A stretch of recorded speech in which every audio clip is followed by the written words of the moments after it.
उम्मीद करता हूँ कि आप और आपका परिवार कुशल मंगल होगा।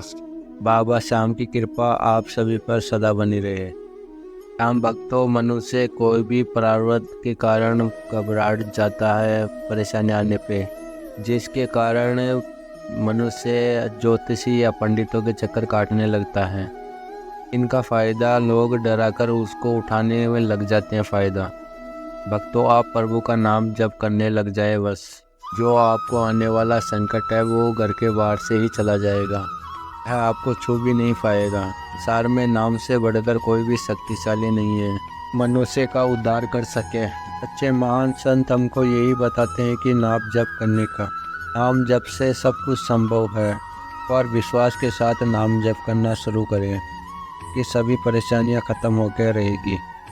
जब आपके प्रारब्ध को नष्ट कर देता है, से आपका भाग्य उदय हो जाता है।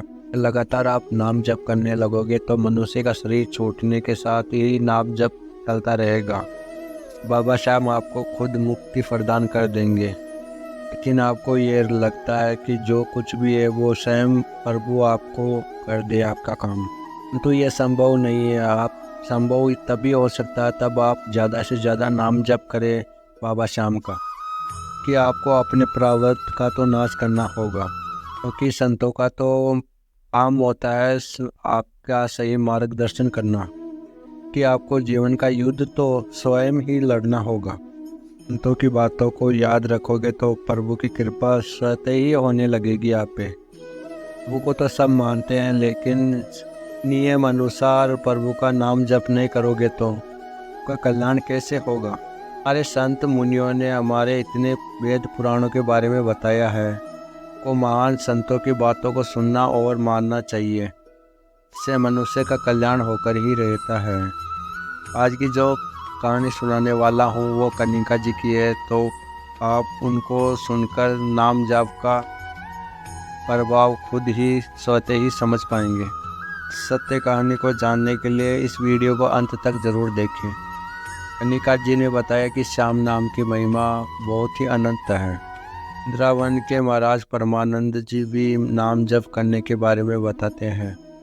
लोगों को जागृत कर रहे हैं, फिर भी मनुष्य उनकी बातों पे नहीं चलता है। यह बड़े ही महान संत है। यह बोलते हैं कि नाम जप करोगे तो कल्याण स्वतः ही होकर रहेगा और संसार की समस्या तो समाप्त स्वतः ही हो जाएगी।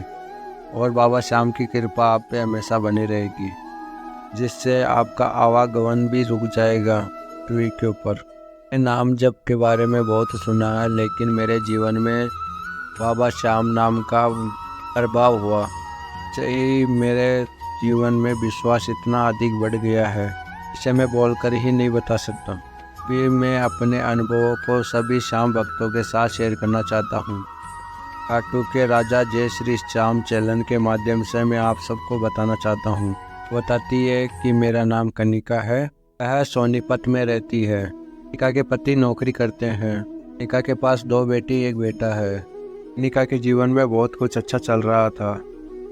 का और उनका पति सभी लोगों की मदद किया करते थे, अभी कर पाते। कनिका के पति ये बोलते थे कि हम किसी की मदद करते हैं तो उनकी मदद करने से उनकी आत्मा से दुआ मिलती है। प्रभु आपसे बहुत खुश होते हैं, से आपके जीवन में भी उनकी कृपा होने लगती है। क्या बताती है कि कई बार ऐसा हुआ है कि जिसकी भी मदद की है वह उसके लायक नहीं था। कनिका के पति बोलते हैं कनिका को कि हमारा काम है अच्छे कर्म करना। क्या करते हैं क्या सोचते हैं वही जाने। क्या काम है कि अपने कर्मों पे ध्यान देना, को कोई भी तकलीफ ना हो। उनका ये भाव सत्संग के कारण हुआ है कि वह तब पढ़ाई करते थे तब संतों के संग रिया करते थे। ये सब कुछ करना उनका स्वभाव बन गया है। ज़्यादा सरल स्वभाव का मनुष्य होता है तो सभी लोग उनका फ़ायदा उठाने की कोशिश करते हैं। ये कनिका के पति के साथ हुआ। अपने काम करने वाले 7 लोगों के साथ बहुत भरोसा करते थे। ये भरोसा उनकी परेशानी का सबक बन गया। के पति कभी भी रिश्वत नहीं लेते थे। उनकी वजह से ही 7 वाले लोग भी रिश्वत नहीं ले पाते थे। कनिका के पति रिश्वत के खिलाफ रहते थे। के चलते कनिका के पति को एक झूठे केस में फंसा दिया। इसके कारण कनिका के पति को सस्पेंड कर दिया और उनके खिलाफ कार्रवाई की गई। इनके कारण कनिका और उनके पति बहुत ज़्यादा परेशान होने लगे। कनिका के पति कनिका के सामने तो कुछ भी नहीं बोलते थे, वह खोए खोए से रहते थे। उनका ये हाल कनिका से देखा नहीं जाता था। वह सोचते थे कि मैंने गलती की होती फिर दंड मिले तो ठीक है, बिना गलती के दंड मिले तो सही नहीं होता है। कि एक ही गलती थी कि वह रिश्वत ना लेते ना लेने देते थे किसी को भी। ये बात उनके स्टाफ को अच्छी नहीं लगती थी।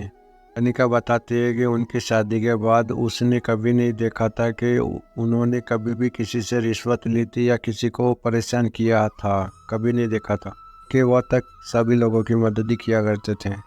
एक रात कनिका को नींद नहीं आ रही थी तो उन्होंने अपनी बहन से बात की थी। कनिका की बहन बाबा श्याम की पूजा करती थी।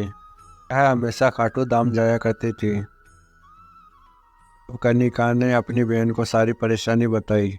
कनिका की बहन ने कनिका को बाबा श्याम की पूजा करने का बोला और श्याम मंत्र जाप करने को बोला। तब कनिका भी श्याम की बाबा की पूजा करने लगी। बाबा श्याम जी के मंत्र की 5 माला डेली करने लगी। कनिका ने एक दिन यूट्यूब पे सर्च किया कि श्याम मंत्र कैसे करें। यूट्यूब के ऊपर जय श्री श्याम चैनल की नाम जप करने की वाली वीडियो आई थी। कनिका ने उस वीडियो को पूरा सुना और हर रोज़ सत्य कहानी सुनती थी। कनिका ने सोचा कि मैं पूजा तो करती हूँ और मंत्र जाप भी मैं करना चाहती हूँ। अब कनिका ने सोचा कि मैं श्याम नाम जप करना भी शुरू कर दूँ। कनिका सोचती है कि मेरी बहन पे भी बाबा श्याम की कृपा हुई है तो मेरे पे भी बाबा श्याम की कृपा अवश्य होगी। क्योंकि कनिका ने सत्य कहानी में सुना है कि हमारी गलतियों की वजह से हमको कष्ट मिलते हैं। तक हमारे बुरे कर्म रहते हैं तब तक हमारा भला नहीं होता है। युग के अंदर बाबा श्याम के नाम का जप करने के बढ़ के और उससे कुछ भी नहीं हो सकता है। हम नाम जप करने से बड़ी परेशानी भी दूर हो जाती है। कनिका ने श्याम नाम जप करना निरंतर ही शुरू कर दिया। कनिका ने जितना नाम जप ज़्यादा से ज़्यादा कर सकते थे उतना उन्होंने किया। हम नाम जप के ऊपर ही कनिका को पूर्ण विश्वास था। नाम जाप करने के कारण ही कनिका का मन शांत रहने लगा और उनके कुछ दिन बाद ही बाबा श्याम के सपने में दर्शन हुए, राधा रानी के सपने में दर्शन हुए और कृष्ण भगवान के सपने में दर्शन हुए कनिका को। श्याम नाम जपने के माध्यम से ही कनिका के पति कुछ ही समय में उस केस से बाहर निकल गए। जिन लोगों ने साजिश की थी वह लोग फंस गए। बाबा श्याम ने कनिका के निर्दोष पति को बचा लिया। यह सब नाम जप करने में ही संभव हो चुका है। श्याम नाम में बहुत शक्ति है। नाम जाप जो करता है उसके साथ कभी भी गलत होता ही नहीं है। यह बात समझ में आ चुकी है कनिका के पति ने ही श्याम नाम और राधा नाम जप करने का शुरू कर दिया। इस तरह से बाबा श्याम ने कनिका के ऊपर पूर्णतः कृपा की है। आपको ये सत्य कहानी पसंद आई हो तो कमेंट करके ज़रूर बताइए और वीडियो को लाइक और शेयर और सब्सक्राइब ज़रूर करिए। आखिर में बस यही बोलना चाहते हैं हारे के सारे की जय जय श्री। वीडियो के अंत में बस यही कहना चाहता हूँ कि आप सब बाबा श्याम की कृपा बनी रहे। जय श्री श्याम।